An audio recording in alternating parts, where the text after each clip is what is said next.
kesempatan yang berbahagia ini kita bisa melaksanakan praktek coaching sebagai implementasi dari modul 2.3, di mana hari ini saya berperan sebagai coaching, Pak Sigit sebagai coaching, dan Pak Luhut sebagai pengamat. Selamat sore Pak Sigit. Iya, sore. Kira-kira sore hari ini apa yang akan kita bahas ini Pak Sigit? Ini luar biasa ketemu instruktur. Bisa coaching sama kesempatan luar biasa. Iya, hari ini ingin membahas ini Pak, kegelisahan saya sebagai seorang guru yang sebenarnya mata pelajarannya ini sebelum ini dianggap ringan oleh siswa-siswa saya di kelas 10 dan di kelas 11. Di kelas 10 kan lebih banyak materi, kemudian bisa ke analisis pengayaan. Di kelas 11 juga demikian. Nah, di kurikulum yang sekarang ya, di kurikulum 2013 dan di kurikulum Merdeka, untuk kelas 12 itu materinya cenderung prosedural. Jadi kalau di kelas 10 itu materi kemudian bisa dilempar bahasannya diajak secara kontekstual ke masyarakat gitu ya. Kalau pas di kelas 12 sifatnya prosedural, materinya itu akuntansi dagang dan akuntansi jasa. Iya. Jadi anak diminta untuk apa ya? Mencatat pembukuan perusahaan gitu, pembukuan dari awal sampai akhir hingga jadi laporan keuangan. Yang saya rasakan gitu ya. Saya kan mengajar kelas 10, 11 dan 12. Ketika anak naik ke kelas 12, semangat belajarnya sepertinya turun gitu. Kalau kemarin kita ini bisa membahas, oh ini begini, manfaatnya kesini kesana sini, tiba-tiba harus duduk di meja, kemudian dia mencatat gitu prosesnya dari awal sampai akhir. Nah, sebenarnya menarik gitu ya. Kalau sebenarnya itu ada keterkaitan dengan kebutuhan siswa. Gitu. Nah, hal itu yang saya merasa kesulitan Pak. Gitu. Bagaimana merelevansikan gitu ya, membuat ini kontekstual buat si anak bahwa ini bermanfaat loh, gitu. Ini juga bisa jadi menyenangkan. Gitu. Nah, itu yang saya rasakan di kelas 12 untuk anak-anak yang saya ajar tahun ini. Luar biasa ya. Ini sebuah problem yang luar biasa ya Pak Sigit. Dari apa yang disampaikan Pak Sigit tadi, kira-kira situasinya atau apa saja Pak yang mempengaruhi sehingga anak tersebut jadi mental yang tadinya di kelas 11-nya atau di naik ke kelas 12-nya jadi mentalnya surut. Ya, itu saya rasa pas ini kegiatannya agak menjenuhkan. Gitu. Jadi anak saya berikan, saya berikan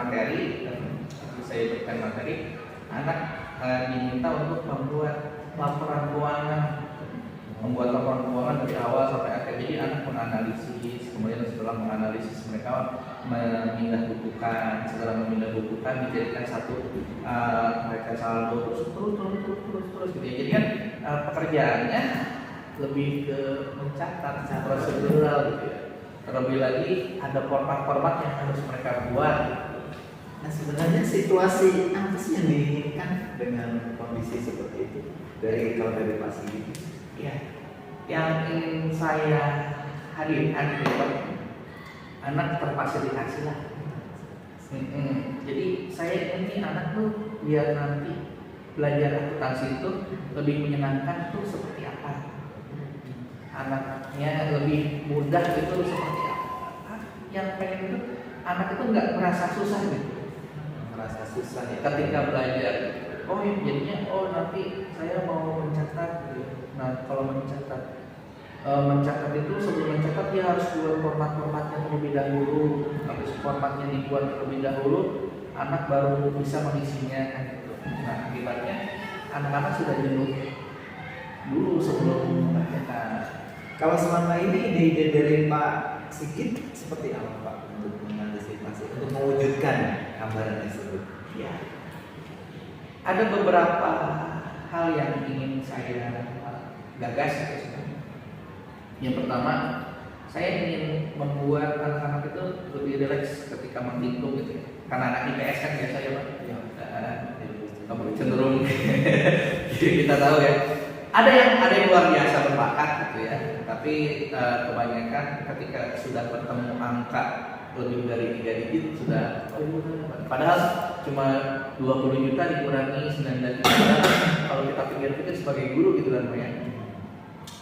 Kan cuma 20 dikurangi 19 gitu. Tapi dari situ sudah.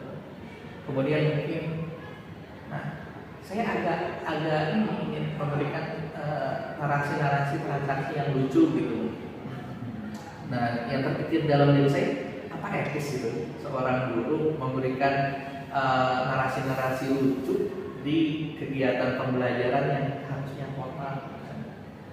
Misalnya kita pakai misalnya takutnya nanti dijadikan akar pembulian gitu. Saya misalnya mancun gitu pada saat ingin membuka sebuah usaha gitu. Takutnya nanti untuk beberapa hal dianggapnya kita takutnya nanti ke sara. Yang saya tidak mengerti sekarang itu batas-batas untuk bilang ini lucu atau ini akar dari anak-anak, takutnya ada efek negatifnya. Terus yang kedua, saya ingin membuatkan sebuah LKPD, lembar kerja peserta didik yang sebelumnya saya buat sendiri. Kemudian ya saya buat formatnya, nanti anak tinggal mengisi. Nanti anak tidak membuat formatnya seutuhnya, tidak membuat dari awal, tapi nanti anak tetap ada kegiatan-kegiatan yang lebih kontekstual gitu. Misalnya anak membuat ini, yang ini diisi apa, yang ini diisi apa, ininya seperti itu. Lalu bagaimana caranya supaya tadi membuat anak jadi lebih proaktif, terus gagasan atau ide dari Pak Sigit tadi supaya sebenarnya bermaksudnya baik nih untuk membuat sebuah lucu-lucuan, tapi yang dikhawatirkan adalah sebagai nanti tindak pembulian atau yang tidak sesuai dengan itu. Kalau menurut versi Pak Sigit gitu, sampai di mana nih batas-batas yang bisa ditoleransi dari langkah-langkah yang akan distrategikan itu?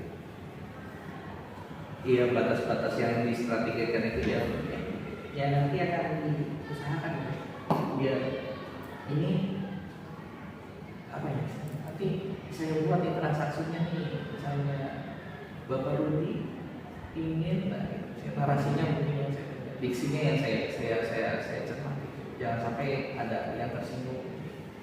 Itu dari situ. Kalau dari segi angka tadi ya berarti tinggal dibuat kecil aja kan ya Pak ya, biar anak lebih segar lah gitu. Jadi tidak terintimidasi dengan angka-angka yang mereka anggap sulit. Kira-kira ide itu apa ya Pak? Bisa memastikan bahwa itu bisa berjalan nggak dengan apa yang tadi disampaikan Pak Sigit?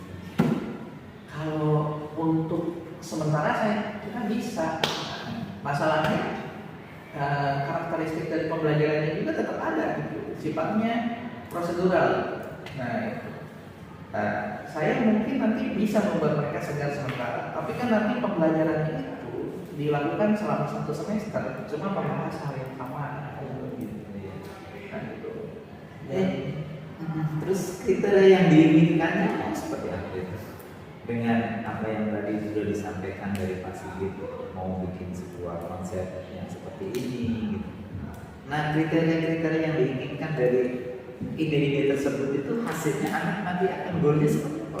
Di goalnya tentu saja Pak. Nanti anak kalau SMA kan berarti anak berminat ya, untuk punya minat ya, terinspirasi untuk melakukan kegiatan yang kita ajarkan gitu ya, ilmu yang kita ajarkan. Berarti anak nanti ketika belajar akuntansi berarti mereka punya sudut pandang, oh nanti saya mau mencatat keuangan saya, oh saya ternyata ilmu ini bermanfaat buat saya, sehingga nanti anak juga ketika belajar itu belajar kan nggak harus pas di sekolah kan gitu ya. Nanti bisa dikembangkan di luar kegiatan pembelajaran di sekolah gitu. Oh ini ternyata bisa digunakan di kegiatan saya sehari-hari. Saya kepingin ilmu yang saya ajarkan itu nggak dilihat uangnya doang. Oh ini ternyata bermanfaat. bisa diterapkan dalam lifestyle-nya gitu ya. Ada nggak kriteria yang memastikan bahwa itu bisa berjalan? Jadi anak itu ketika memahami penjelasan dari Pak Sigit tentang kan sebenarnya lebih dekat ya dengan angka 19 juta tadi 20 juta gitu. Itu hal yang dekat sekali dengan dia. Mungkin nggak anak itu mengimplementasikan itu dalam kehidupan sehari-hari? Ada nggak kriteria khusus yang oh ini pasti berhasil, ini pasti diterapkan pada diri si anak? Oh, iya. Mungkin dalam anggaran mereka, mungkin kita nanti bisa diarahkan menariknya. Kita bisa melihat oh nanti kita nih kalian tuh bisa menganggarkan membukukan sendiri uang jajan kalian itu seperti apa misalnya. Kemudian nih rumah tangga ibu dan bapak kalian ini bisa pakai laporan keuangan ini loh gitu ya. Ini bisa ini pengeluaran ini pendapatan. Kira-kira hambatannya apa Pak ya kalau misalkan anak-anak itu yang akan menerapkan itu? Karena kan yang namanya anak SMK, anak SMA itu kan mungkin dalam implementasi di lapangannya terkadang masih sangat dipengaruhi oleh faktor sekitarnya gitu. Nah kira-kira faktor-faktor apa yang akan berpengaruh di sana Pak? Jadi anak itu untuk mengimplementasikan tadi ada yang disampaikan oleh Pak Sigit itu dibawa ke dalam kehidupan sehari-hari itu kan tadi sudah dipastikan bahwa ini akan berjalan gitu Pak di sana. Nah kira-kira faktor apa saja yang akan menjadi pendukung maupun penghambat dari praktek itu Pak? Kalau saya rasa sih sebenarnya kan kita melakukan pencatatan tentang pengalaman kita, apa yang akan kita keluarkan, gitu ya, perencanaan itu kan sebenarnya juga dalam kita menetapkan skala prioritas juga kan kita sudah melakukan itu pembukuan. Cuma yang mungkin kan masalahnya faktor kebiasaan kita aja. Kan budaya di rumah kan kita nggak tahu. Anak itu dikasih uang terus dijajarin di luar sampai di rumah dievaluasi atau enggak kan gitu. Nah mungkin kan itu mempengaruhi mental anak kan. Oh, saya harus mencatat pembelanjaan saya harus mencatat pengeluaran saya dan pendapatan saya. Masalah tidak dilakukan atau enggak dilakukan, yang pertama itu ya tetap awalnya mental siswa sendiri, yang ya, budaya di rumah, budaya di rekan-rekan permainannya itu saya rasa jadi faktor penghambat. Tapi kalau misalnya anak perlu tidak mencatat keuangannya, anak perlu mencatat keuangannya itu bukan sebuah hambatan, itu bukan niscayaan menurut saya. Cuma nanti kan ada ini. Kalau dalam pembelajaran akuntansi kan ada relevansi, berarti kan nanti mencatat nih apa yang mereka itu kan harus sesuai dengan apa yang mereka keluarkan realnya itu kan terus harus update kan gitu ya. Wah ini saya catat ini, saya catat itu kan. Permasalahannya anak itu disiplin atau enggak kan gitu ya. Kalau dia disiplin dia pasti mencatatnya dari hati. Anak pasti akan saya akan mencatat pengeluaran saya, pendapatan saya. Nah, yang menjadi pertanyaan adalah anak itu disiplin mencatat atau tidak. Kalau tidak mencatat, berarti kan nanti ketika membuat catatan misalnya catatan mingguan, berarti kan dilakukan pada akhir minggu. Iya. Akhirnya bukan aktual, pencatatannya tidak aktual, tapi kira-kira. Nah, itu yang jadi berarti anak-anak harus dibuat disiplin, dibuat mindset mentalnya untuk kamu tuh harus disiplin, kemudian lakukan pencatatan dengan secara berkala agar nanti hasil kira-kiranya itu implementasinya itu tidak dengan kira-kira, tapi ini secara relevan, aktual dan saya rasa kira-kira strategi apa Pak untuk memastikan bahwa anak itu akan menerapkan itu? Yang mungkin ide dari Pak Sigit untuk memunculkan supaya anak itu jangan hanya sekedar belajar terus selesai gitu, tapi bagaimana dia ini belajar kemudian diimplementasikan dalam hidupnya gitu. Berarti kita buat tugas kali ya Pak ya. Kita tugaskan anak untuk mencatat pembelanjaan mereka dan penerimaan mereka gitu ya. Terus kita lihat nih ada nggak sumber pendapatan mereka nanti, terus bebannya apa aja, mereka itu rugi atau laba. Nanti bisa diterapkan seperti model corporate, seperti modal perusahaan. Jadi anak punya catatan tersendiri. Mungkin tugasnya bisa diarahkan ke sana. atau mungkin juga bisa diajak untuk melihat usaha-usaha sekitar mereka. Terus kira-kira nanti laporan keuangannya bisa nggak dibuat gitu. Nah kan banyak nih kan UMKM di sekitar kita tuh selalu jualan tapi nggak pernah mencatat keuangannya. Nah itu mungkin salah satu solusi yang pasti kita angkat dari luar menurut saya, apa namanya, solusi yang mungkin dari sisi seorang gurunya. Nah bagaimana menumbuhkan atau strategi kiat-kiat untuk menumbuhkan motivasi di dalam siswanya itu sendiri, pasti kita punya rencana atau punya gagasan gitu. Untuk menggagasnya, jadi tadi lewat tugas itu berarti anak harus diajak ke yang dekat dengan mereka gitu. Di samping rumah misalnya mungkin ada tukang siomay gitu, coba kita cek nih mereka tuh bikin laporan keuangan enggak gitu. Terus akibat mereka tidak membuat laporan keuangan itu kenapa?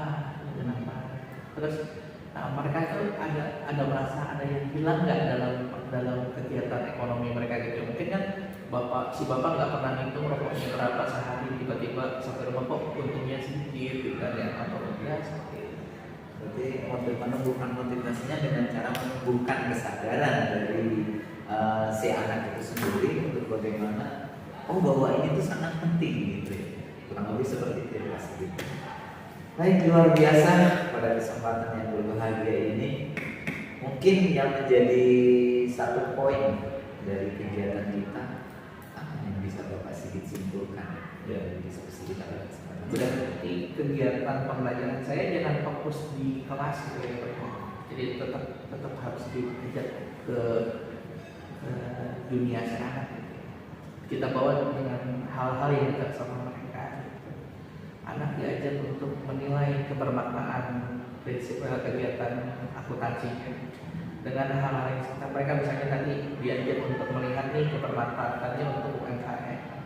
Apakah si bapak ini sebelumnya perlu laporan keuangan nggak? Si bapak sudah pernah, kalaupun tidak, apa sih yang bedanya kalau orang yang menerapkan laporan keuangan? Terus untuk mempermudah kegiatan pembelajaran, untuk mempermudah si anak dalam lebih ke analisis, jangan dibebani dengan angka-angka yang terlalu besar. Terus juga mungkin nanti saya bisa buatkan tempat kerjaan biar anak nanti lebih fokus mengerjakan daripada membuat format-format kegiatan. Terus kira-kira siapa Pak yang bisa dibantu, dimintain tolong untuk membantu mendukung dari apa yang tadi Pak Sigit rencanakan?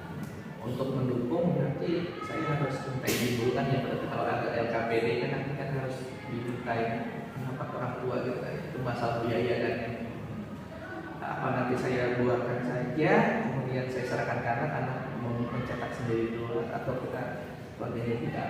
Terus yang kedua mungkin untuk pengembangannya saya bisa minta tolong ke beberapa guru-guru yang juga berkepan mata pelajaran ekonomi.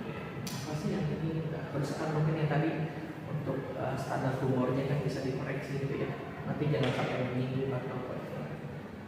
Luar biasa. Berarti pada poinnya mengkolaborasikan dengan semua pihak yang terlibat untuk terlibat secara proaktif dalam ide-ide gagasan dari yang Pak Sigit sampaikan. Luar biasa. Demikianlah coaching kita pada kesempatan sore yang berbahagia ini.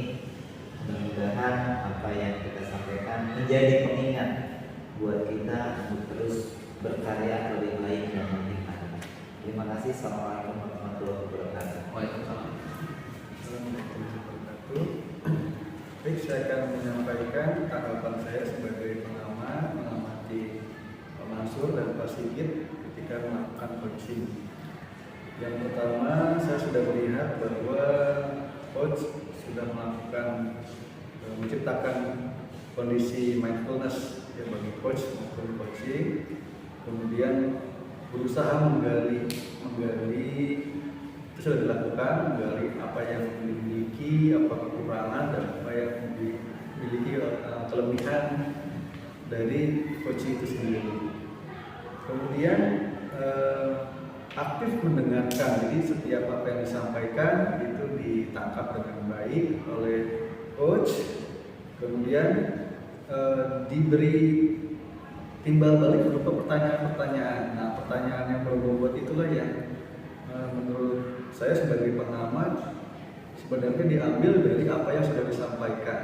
Nah, itu diberikan sangat baik oleh Pak Mansur sebagai coach.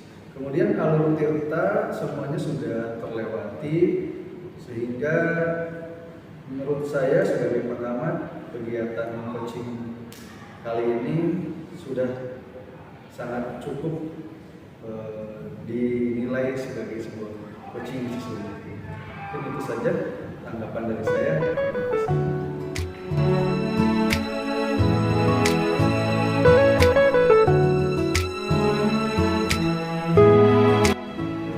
Assalamualaikum warahmatullahi wabarakatuh. Waalaikumsalam warahmatullahi wabarakatuh. Selamat sore semua. Dalam sesi kali ini saya Fadila berperan sebagai coach, akan melakukan coaching sama Pak Mansur sebagai coach dan Pak Sigit sebagai pengamat. Nah, kita sudah berbincang-bincang ya Pak Mansur, bahwa Pak Mansur ingin menyampaikan sesuatu tentang apa yang menjadi permasalahan Pak Mansur. Sehat Pak Mansur hari ini? Alhamdulillah. Saya tidak ada gangguan fisik apa lelah atau lemas hari ini? Sedikit batuk, sedikit kecapean. Alhamdulillah masih diberi kesehatan sampai hari ini. Tapi kalau saya sih agak sedikit lelah ini Pak, karena hari ini banyak sekali yang harus saya lakukan. Boleh saya merekankan sedikit saya dulu.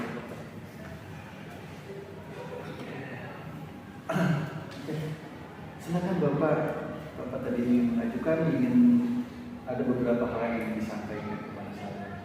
Apa saja saya bisa bantu. Oke, baik, terima kasih Pak Lu, luar biasa pada kesempatan sore yang berbahagia ini. Saya sebenarnya ingin curhat Pak tentang keresahan saya sebagai seorang guru olahraga yang ketika mengajar di lapangan ada beberapa hal yang semestinya itu berjalan sesuai dengan harapan saya, tapi faktanya tidak. Apa saja itu? Pertama, saya mungkin secara gender ya, ketika ngajar anak cowok itu jauh lebih kondusif, dia lebih antusias dalam mengikuti pelajaran saya. Tetapi yang menjadi masalah ketika anak tersebut perempuan, di mana secara umum yang terjadi anak cewek pada kegiatan-kegiatan tertentu, misalnya sepak bola, voli, basket dan lain sebagainya, kebutuhan geraknya sebenarnya hampir sama dengan si cowok, tapi perlakuannya yang dilakukan oleh cewek itu kadang suka apa ya, bahasa saya, manja, Pak capek Pak ini susah Pak, ini saya takut hitam dan lain sebagainya. Itu keresahan saya Pak. Itu apa yang Pak Mansur harapkan setelah sesi coaching ini dilaksanakan? Apa sih yang ingin Pak Mansur dapatkan atau kemudian berubah dari cara tersebut sehingga baik itu siswa perempuan maupun laki-laki itu memiliki perubahan? Secara normatif saya berharap untuk cowok sama cewek itu tidak ada perbedaan. Jadi yang cowok antusias, kita mengajar lebih have fun, enjoy. Karena ketika kita mengajar dengan siswa yang luar biasa antusias itu, kita akan merasa enjoy juga. Tapi ketika mengajar cewek dengan kondisi yang tadi saya ceritakan di awal seperti itu, jadi saya merasa ada yang salah ya dengan saya, ada yang harus saya perbaiki gitu kan. Nah, saya menginginkan tujuan dari apa yang kita diskusikan hari ini, saya menemukan solusi apa saja yang bisa saya laksanakan ketika saya berhadapan dengan perempuan atau siswa perempuan. Berarti situasinya saat ini adalah jadi perbedaan mungkin tanggapan dari siswa. Jadi kalau laki-laki itu ketika diajarkan materi yang sama, praktek yang sama, mereka bisa lebih menguasainya lebih cepat daripada siswa yang perempuan.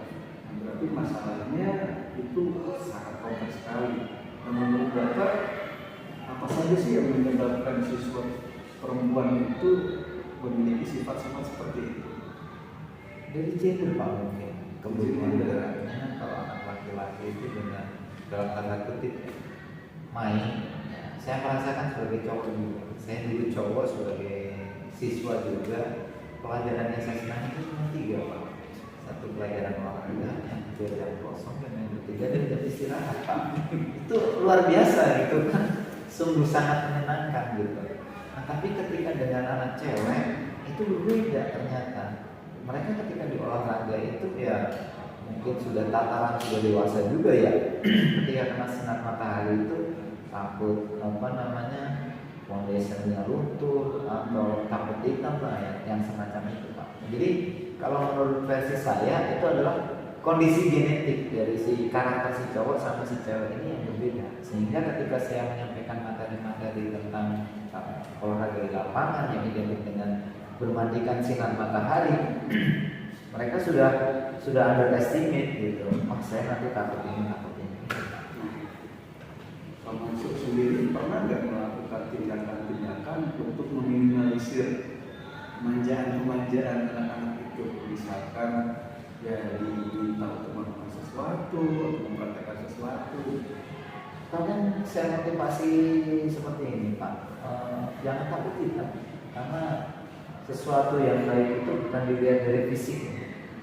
Mereka kan dalam tanda kutip mereka masih masa mendekati masa puber ya, melewati masa puber sedikit, mereka mengatakan ketertarikan dengan lawan jenis biasanya kan. Nah, ketika hitam terus si cowoknya itu dalam tanda kutip yang mereka dalam tanda kutip masih masa-masa itu mengatakan kalau itu enggak gitu. Saya sampaikan hal terbaik dari kegiatan olahraga itu yang pertama adalah sehat. Ketika sehat, walaupun kulit hitam dan lain sebagainya, itu tidak akan menjadi masalah, tidak akan menjadi penghambat dalam tanda kutip ketertarikan lawan jenis. Kalau misalkan ada yang tertarik karena kamu cantik, karena kamu putih, karena kamu bersih, itu akan selesai karena durasinya cuma 30 tahun, 20 tahun hilang, dan cinta itu akan selesai ketika mendekatkan seperti itu. Terus yang kedua, ini luar biasa, anak-anak saya suka saya motivasi bahwa sehat itu lebih mahal dari segalanya. Harga sehat itu jauh lebih berharga daripada uang. Andaikan Anda ditawarin itu di rumah sakit banyak sekali orang sehat.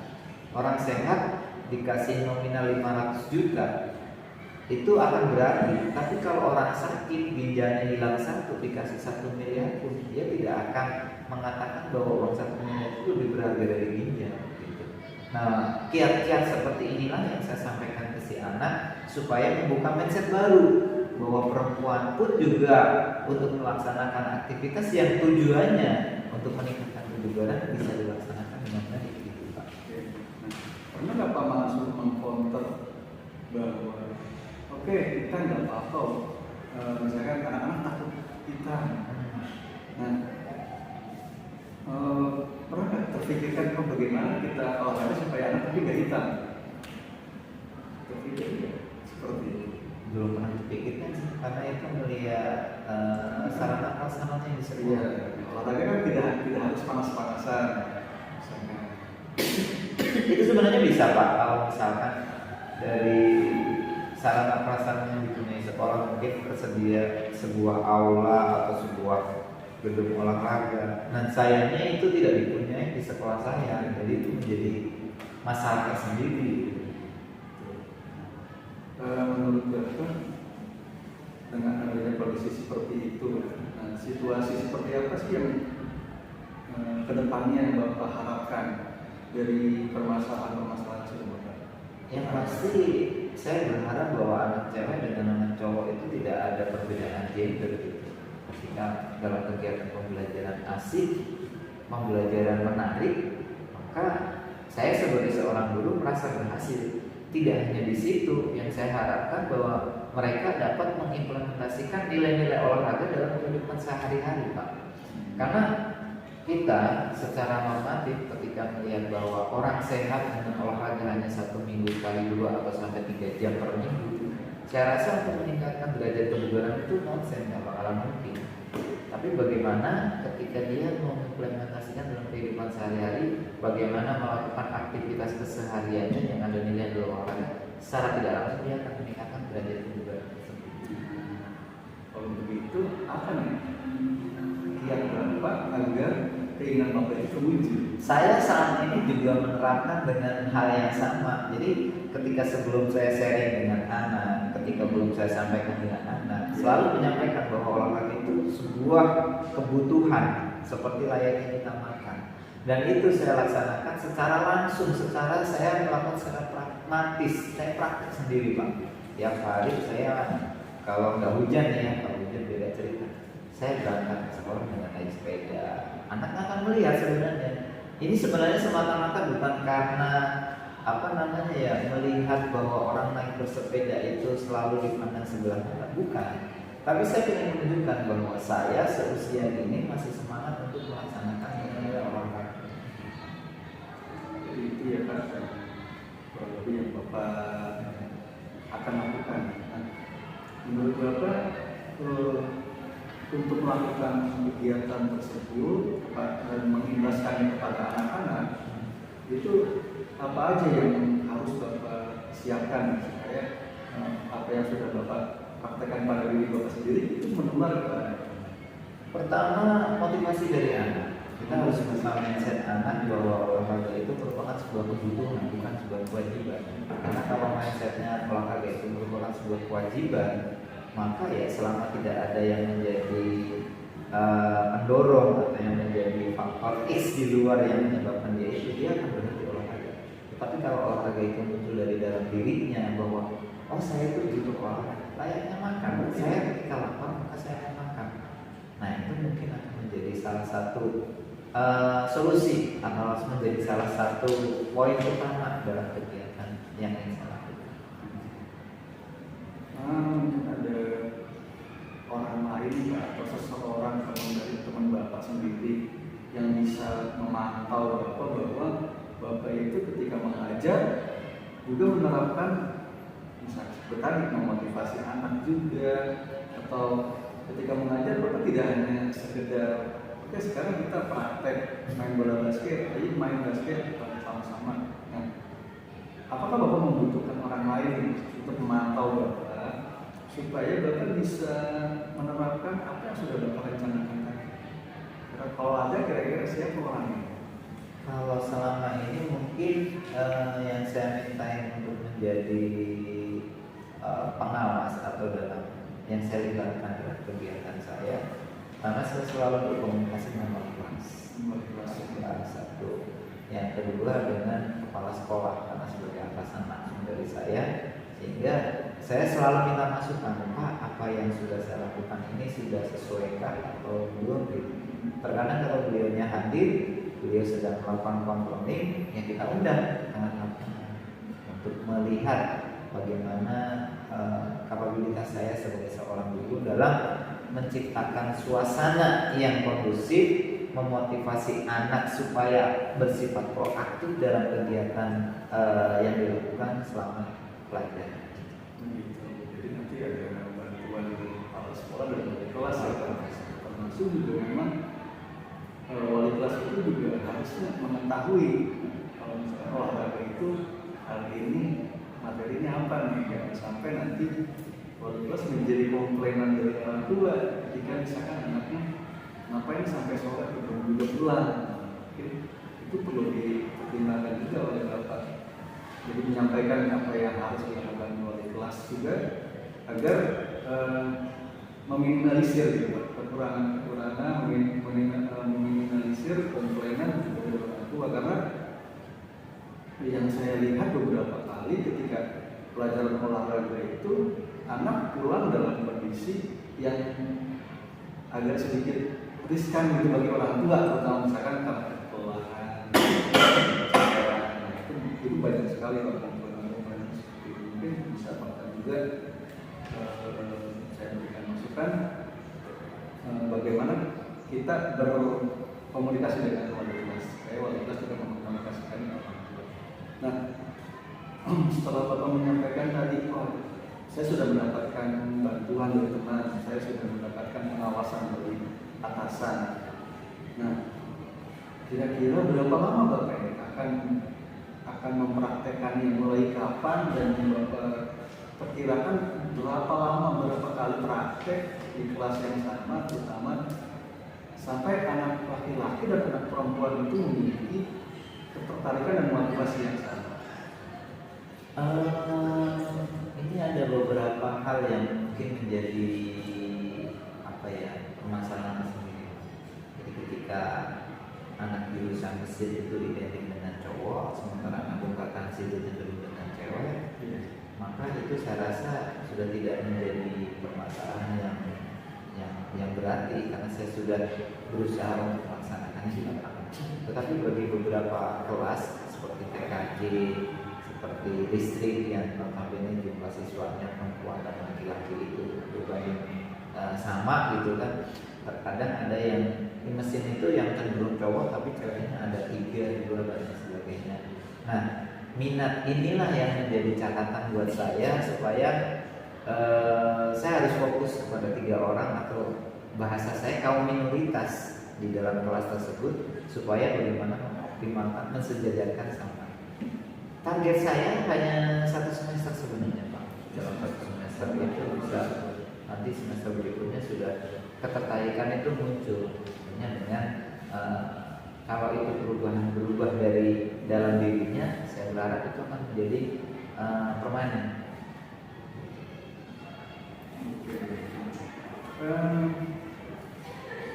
Apa lagi yang bisa Bapak lakukan ketika misalkan ini kita rencanakan bagaimana kalau misalkan apa yang sudah Bapak lakukan itu ternyata tidak membawa hasil yang positif. Nah, apalagi sih yang Bapak punya rencana apa selain rencana yang sudah Bapak utarakan?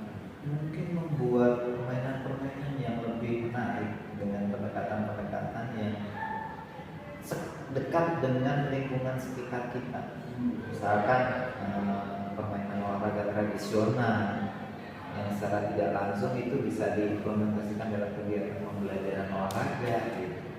Karena mereka mungkin di kampungnya atau di sekitar tempat tinggalnya, masa kecilnya kita giring. Jadi walaupun fisiknya sudah dewasa, tapi permainan-permainan yang dilakukan seperti anak kecil, saya berharap dengan itu anak itu akan ada kilas balik atau flashback. Oh, saya masa kecil seperti ini. Jadi kebahagiaan itu akan selalu terbawa atau termunculkan di dalam perilaku sehari-hari. Lalu setelah Bapak melakukan itu semua, apa sih yang Bapak harapkan dari peserta didik Bapak nih? Apakah mereka ingin berubahnya seperti apa? Terus kalau misalkan Bapak ingin melihat mereka termotivasi, motivasinya seperti apa? Saya sebenarnya simpelnya anak cewek bisa melakukan kegiatan di lapangan itu lebih antusias. Hanya itu Pak, sederhana tapi saya. Kemudian kalau dia motivasi dan bisa mengimplementasikan dalam kehidupan sehari-hari, entah setiap harinya kalau perempuan itu bisa bantu kegiatan orang tua di rumahnya, itu kan juga semua nilai-nilai dari aktivitas fisik yang sebenarnya secara tidak langsung itu juga berpotensi atau berpeluang untuk meningkatkan kebugaran siswa tersebut. Nah, jadi kita harus memotivasi siswa kita ya Pak, agar mereka juga siap untuk menerima materi yang kita berikan kepada mereka. Nah, lalu sebagai bentuk akhir dalam sesi coaching kita, apa yang bisa Bapak janjikan kepada saya ini, bahwa apa yang sudah Bapak sampaikan tadi benar-benar akan Bapak jalankan dalam pembelajaran Bapak di kelas. Ya, misalkan Bapak menjanjikan apa nih ke saya, supaya saya bisa yakin bahwa oh iya memang Bapak menjanjikan hal tersebut. Yang pertama, anak-anak itu akan saya melihat bagaimana dia perubahan yang signifikan dari motivasi yang tadinya terpaksa dalam mengikuti pelajaran olahraga. Jadi dari sendirinya sendiri dia akan, oh saya itu butuh olahraga. Nah, nanti kita akan lihat apakah siswa yang sudah mengimplementasikan nilai-nilai olahraga tersebut dalam kehidupan sehari-hari, indikatornya sederhana Pak. Ketika banyak siswa yang masuk atau absensinya penuh dengan tidak ada siswa yang sering sakit atau apa, itu merupakan sebuah hal yang positif yang bisa kita ambil Pak. Jadi anak-anak lebih menyukai pelajaran Bapak, ya. Jadi mereka datang, kemudian mereka menjalankan sesi olahraga itu, pelajaran olahraga itu dengan semangat, gitu. Seperti itu. Nah, ini pertanyaan terakhir Pak. Menurut Bapak kesimpulannya apa yang Bapak harapkan dari peserta didik Bapak? Yang pertama, dia akan selalu menerapkan nilai-nilai olahraga dalam kehidupan sehari-hari. Iya. Nah, dengan dia menerapkan itu, saya berharap tingkat kebugarannya akan naik. Dengan dia kebugaran naik, maka produktivitasnya dia akan lebih meningkat. Itu Pak, saya harap. Oke. Nah, Pak, terima kasih. Mudah-mudahan Bapak sanggup tidak menjalankan apa yang sudah Bapak sampaikan hari ini. Ya, mungkin itu saja Pak sesi coaching kita kali ini. Terima kasih banyak. Semoga apa yang saya sampaikan bisa bermanfaat bagi kita juga dan bermanfaat bagi saya juga. Ya, luar biasa ya. Sesinya sudah dijalankan dengan baik. Nah, di sini ada beberapa yang saya catat ya. Yang pertama itu Pak Lulu di awalnya sudah mulai membuka diri ya. Kondisi kita seperti apa. Yuk kita diajak bersama-sama untuk mencapai kesadaran penuh dalam pembelajaran biar kita semuanya hadir penuh di sini. Tadi sudah dimunculkan, kemudian tidak melakukan kegiatan mengarahkan pada solusi. Pak Lulu lebih cenderung membangun percakapan aktif, itu sudah bagus sekali.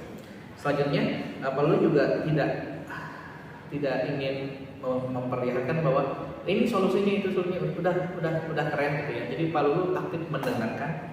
Kemudian juga selalu melontarkan pertanyaan bermutu. Dan jadi pertanyaannya tidak tertutup. Pertanyaannya selalu pertanyaan terbuka yang memancing jawaban dari Pak Mansur. Itu sudah jadi nilai plus menurut saya. Alur pertanyaan sudah dilakukan dengan baik dari awal sampai akhir, hingga sampai akhirnya juga ditanyakan kapan mau dilakukan, mau sampai kapan targetnya gitu ya. Nah, saya rasa sudah luar biasa. Ini sebagai pengamat, saya rasa kegiatan coaching hari ini sudah luar biasa. Ya, terima kasih.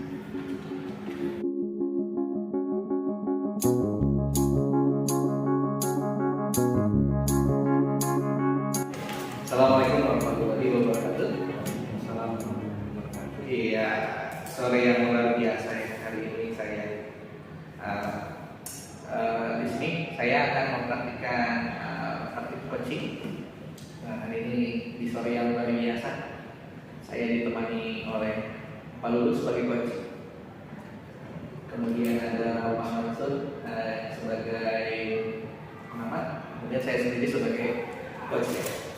Nah, hari ini saya akan mencoba membahas bagaimana sih prosedur coach sebagai tuntutan dari pendidikan guru pemula. Ya, hari ini kita mulai. Ya, luar biasa ya perlu ya. Alhamdulillah hari ini saya mohon maaf nih Pak mengganggu waktu Bapak. Saya ada beberapa hal yang ingin saya sampaikan ke Bapak berkenaan dengan tugas saya nih Pak. Tugas saya sebagai seorang wali kelas. Saya kan menjadi wali kelas itu sudah beberapa kali, tapi memang yang saya rasakan beberapa 2 atau 3 tahun terakhir saya menjadi wali kelas itu, saya merasa menjadi wali kelas itu tidak menyeluruh, tidak mewakili dalam posisi mewakili orang tua di sekolah, maupun juga tidak mewakili sekolah kepada orang tua. Jadi ada sedikit misi, yaitu saya tidak terlalu memperdulikan mereka gitu, walaupun saya mendapatkan tugas menjadi kelas. Jadi itu juga yang saya rasakan dan ingin sekali saya perbaiki. Gitu sih, Pak. Jadi luar biasa. Pak Lulut sebenarnya dalam yang saya tangkap dari tadi itu ya, yang pengungkapan masalahnya gitu kan ya, berarti sebenarnya ingin lebih dekat dengan siswa perwalian. Sebenarnya harapannya, hubungannya Pak Lulut dengan anak-anak perwalian itu ini seperti apa? Iya. Kalau saya sih inginnya Pak, dulu saya pernah menjadi sekolah dan saya cukup dekat dengan mereka. Tapi itu seperti semakin kesini kok semakin menyusut gitu ke kemampuan saya dalam merangkul semua anak. Ya jangankan itu ya Pak, bisa saya merangkul semua anak. Kadang saya tidak mengetahui apa yang terjadi dengan anak-anak saya di kelas. Kadang informasi yang saya dapatkan justru itu diperoleh dari guru-guru yang lain, dari guru yang lain. Misalkan ini ada anak yang belum punya seragam, nah saya malah pakainya dari orang lain. Misalkan, Pak ini anaknya udah 3 hari berturut-turut, misalkan ada guru yang memang jam pelajaran itu sering di kelas itu. Tapi malah saya dapatnya dari orang lain, seharusnya kan saya duluan yang tahu ketika ada anak yang seperti itu. Nah, harapan saya adalah saya benar-benar menguasai seluruh kelas saya, menguasai seluruh peserta perwalian saya. Jangan sampai mereka orang tua menitipkan anaknya di sekolah, tapi di sekolah mereka seperti tidak punya orang tua, padahal orang tua yang ditunjuk oleh sekolah untuk mewakili sekolah adalah saya. Jadi tadi Pak Lulu bilang kalau dulu saya bisa dekat dengan siswa saya pada berarti tahun-tahun sebelumnya ya. Iya, tahun-tahun sebelumnya. Tapi tahun ini minimal tahun ini saya tidak bisa merasa itu informasi tidak nyampe ke saya tidak bisa memahami peserta didik saya. Nah, kira-kira perbedaannya yang paling terlihat menurut Pak Lulu apa sih perbedaannya yang menyebabkan dulu saya bisa lebih dekat, sekarang saya kok agak jauh dengan siswa saya? Nah, menurut saya itu yang sangat terlihat antara dulu saya dekat dengan siswa-siswa saya, sedangkan sekarang saya tidak terlalu dekat. Itu mungkin karena tingkat kesibukan saya ya. Kalau dulu kan saya itu mengajar jamnya nggak banyak Pak, mungkin hanya 24 sampai 30. Jadi saya lebih senang main daripada saya tidak punya pekerjaan lain gitu. Saya lebih senang lihat anak di kelas ada gurunya tidak. Ketika tidak ada gurunya, saya datang ke mereka, gitu. Saya ngobrol, menanyakan situasi terkini di kelas itu apa. Nah, setelah saya mendapatkan pekerjaan yang lebih banyak, kemudian tanggung jawab yang lebih besar, saya kok jadi tidak terlalu suka gitu, tidak terlalu sering menanyakan kondisi mereka gitu. Tidak sering melihat buku absen apakah mereka hadir atau tidak.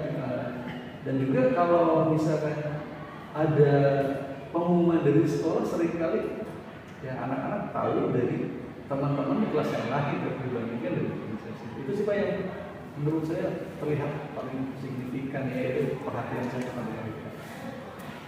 Jadi dulu itu saya lebih cenderung lebih banyak berinteraksi. Terus saya juga merasa saya itu perlu mendekatkan. Nah, berarti Pak Lulut sebenarnya sudah tahu kan itu maksudnya hal-hal yang kira-kira nih Pak. Kita coba dari ini. Berarti kalau saya ingin lebih dekat dengan siswa saya, sebenarnya apa sih yang Pak Lulut bisa lakukan? Ya sebenarnya kalau saya ingin lebih dekat dengan mereka, ya karena mereka terutama sekarang kelas 10 gitu. Saya menjadi wali kelas 10. Kalau saya sih melihat ketika saya sering berada di dekat mereka, sering bercanda dengan mereka, tidak kaku dalam melakukan pertanyaan, itu anak mau kok lebih dekat terbuka gitu dengan permasalahan-permasalahannya gitu. Mereka bahkan tidak ditanya pun mereka melontarkan gitu. Misalkan temannya ada yang sering tidur di kelas, mereka tidak ditanya pun mereka melontarkan, Pak, si A tuh Pak sering tidur. Dan saya pun menanggapinya tidak terlalu serius, karena kalau ketika saya menanggapinya dengan terlalu serius, anak-anak pun malah jadi tidak mau lagi lapor. Jadi menurut saya itu salah satunya. Jadi saya harus sering masuk kelas, ngobrol dengan mereka, dan saya tidak memikirkan hal lain ketika berbicara dengan mereka. Saya berikan waktu 5 menit 10 menit dekat mereka, ngobrol. Saya kira itu Pak kuncinya. Iya. Jadi kuncinya kan tetap interaksi gitu. Iya, interaksi dengan mereka. Nanti bisa dilakukan ya Pak? Bisa Pak, sebenarnya bisa itu. Nah sekarang nih, kalau lebih tenang tentang kesibukannya nih. Kesibukannya sekarang nanti mungkinnya beban kerjanya tambahannya. Nah, beban kerjanya bertambah Pak Lulu tuh merasa lelah gitu. Kira-kira nih, ketika berinteraksi dengan siswanya, kapan sih Pak Lulu bisa meluangkan waktunya itu kapan aja gitu. Ini dari sisi waktu kita bisa ke anak itu kapan gitu. Interaksinya terus seperti apa gitu. Kalau saya sih biasanya berinteraksi dengan mereka itu kalau saya memiliki jadwal kelas hari ini pelajaran siapa, jam berapa. Nah, saya biasanya bicara tahu guru ini ada atau enggak, hadir atau tidak. Jadi biasanya saya akan mencari di mana jam saya kosong, kemudian saya melihat di kelas pelajaran siapa. Kalau saya tidak tahu misalkan si guru A ini misalkan hari ini sedang ada tugas di luar, tidak bisa masuk kelas, tapi sudah memberikan tugas. Nah itu spot yang terbaik menurut saya. Jadi saya sambil menunggu mereka mengerjakan tugas, saya sambil bisa tanya-tanya sambil bercanda gitu, mendekatkan diri. Itu yang kedua mungkin melalui media sosial. Media sosial tuh Pak. Kita dari WhatsApp dulu deh yang gampang. Menurut saya ketika saya sering memposting sesuatu, menanyakan kabar, hanya hal-hal sepele aja, menanyakan kabar, hari ulangan apa aja, itu alhamdulillah responnya luar biasa Pak. Jadi 1 menit pertama itu mungkin bisa 5-10 orang membalas. Jadi merespon apa yang saya tanyakan. Bahkan ketika saya mengucapkan assalamualaikum saja, itu kalau pagi itu bisa 15 orang lebih yang menjawab waalaikumsalam. Iya, yang saya rasakan seperti itu. Jadi selain waktunya bisa ditambah, lalu juga bilang saya bisa memanfaatkan hal-hal lain seperti media sosial. Akhirnya nih hambatannya apa sih yang selama ini Pak Lulu? Kan ternyata Pak Lulu punya solusi ya. Nah, kira-kira yang selama ini menghambat apa aja sih? Yang selama ini menghambat adalah yang pertama ya pasti kelelahan saya gitu. Jadi ketika saya berangkat dari rumah itu sudah dalam kondisi lelah karena saya harus tidur lebih larut, bangun tetap lebih cepat, dan ketika berangkat pun saya sebenarnya sudah dalam kondisi lelah gitu, masih kurang tidur. Sehingga masuk kelas, saya selesai di kelas pertama, inginnya sih masuk ke ruangan kelas saya dulu nih anak-anak, cek kondisi anak-anak. Tapi males gitu. Nah itu yang pertama, kelelahan. Yang kedua juga saya kok jadi kurang care gitu dengan teman-teman gitu. Teman-teman, siapa sih teman-teman yang nggak masuk hari ini? Apakah ada hubungannya dengan kelas saya hari ini? Gitu. Jadi saya kurang peduli gitu dengan kondisi teman-teman saya sendiri, siapa saja yang sakit, siapa saja yang sedang tugas luar. Dan yang ketiga, saya kurang bisa menjaga komunikasi terutama dengan orang tua. Bisa dibilang komunikasi saya dengan orang tua sangat minim. Orang tua hanya menghubungi saya ketika misalkan anaknya sakit atau menanyakan sesuatu. Selebihnya saya tidak pernah memberikan tanggapan apapun kepada orang tua. Nah tadi Pak Lulu itu bilang tadi saya perlahan Ya. apa itu masalah yang hadapi bersama yang kadang-kadang terlalu banyak beban kerja yang terlalu. Tapi kan Pak Lulu kira-kira nih yang manajemen dirinya kan ya. Nah kira-kira dalam manajemennya itu Pak Lulu itu kira-kira nih biar saya tidak terlalu kelelahan nih dan nantinya akhirnya kan lebih menyempatkan waktu untuk memeriksa grup WhatsApp-nya mungkin untuk lebih banyak berinteraksi mungkin kira-kira biar nggak kelelahan itu seperti apa? Menurut saya sih supaya nggak kelelahan, saya harus bisa membagi waktu, Pak. Bisa membagi waktu, karena selama ini ya saya bisa rasakan saya tidak bisa membagi waktu. Karena ketika saya fokus pada suatu pekerjaan ya saya fokus di situ saja, jadi lupa yang lain. Nah, jadi ketika saya ingat ya ada pekerjaan lain, nah, karena saya sudah tidak punya waktu, akhirnya pekerjaan itu dikerjakan di waktu istirahat, sehingga mau tidak mau istirahat saya yang terpotong. Nah, jadi menurut saya pertama saya harus membagi waktu, mengerjakan pekerjaan dengan cepat, dengan efektif, sehingga saya memiliki waktu sanggang sedikit untuk mengerjakan pekerjaan yang baru.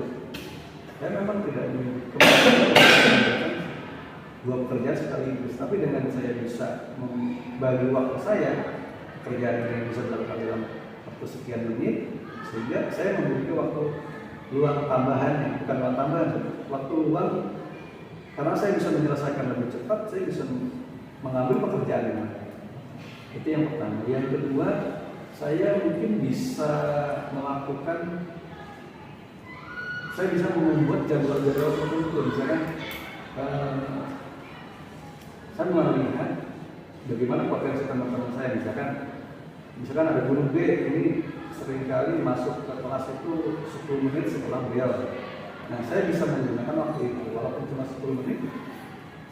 Setidaknya saya sudah bisa mengontrol anak-anak. Oh, ini saya datang loh, saya ngecek kalian sehat nih hari ini, kalian siapa aja yang nggak masuk. Jadi menurut saya itu sudah luar biasa. Terus memberikan waktu tertentu, misalnya setiap jam 8 malam saya sapa anak-anak. Setiap jam 5:30 saya bangunkan, misalkan bangun sekolah. Mungkin itu bisa jadi solusi sih buat saya sendiri. Jadi harus konsisten ya Pak ya. Harus masukkan gitu ya.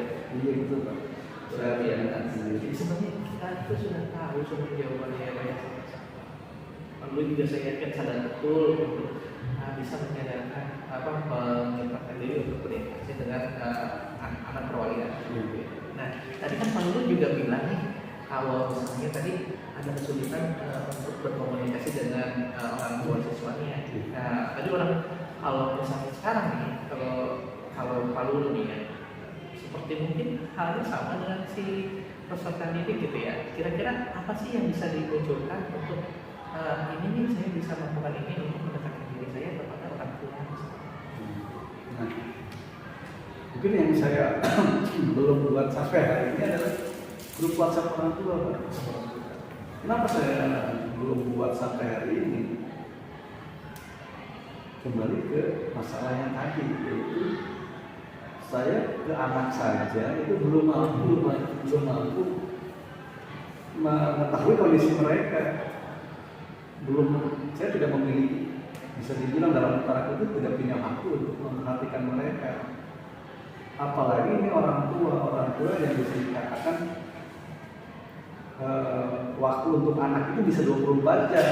Jadi mereka bisa saja itu. Saya pikir, wah ini kalau orang tua pasti mau pagi, mau siang, mau malam pasti akan menanyakan sesuatu, sehingga wah ini beban lagi nih, pekerjaan tambahan bagi saya kan, daripada saya harus membuat grup WhatsApp bagi orang tua yang ada, malah nanti pekerjaan saya yang sudah ada malah terteteran lagi karena memang ada pekerjaan baru gara-gara saya membuat grup WhatsApp.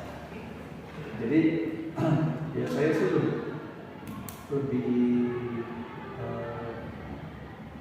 melakukan pendekatan kepada anak. Jadi kalau ada sesuatu ya saya bilang ini tolong sampaikan pada orang tua kami seperti ini.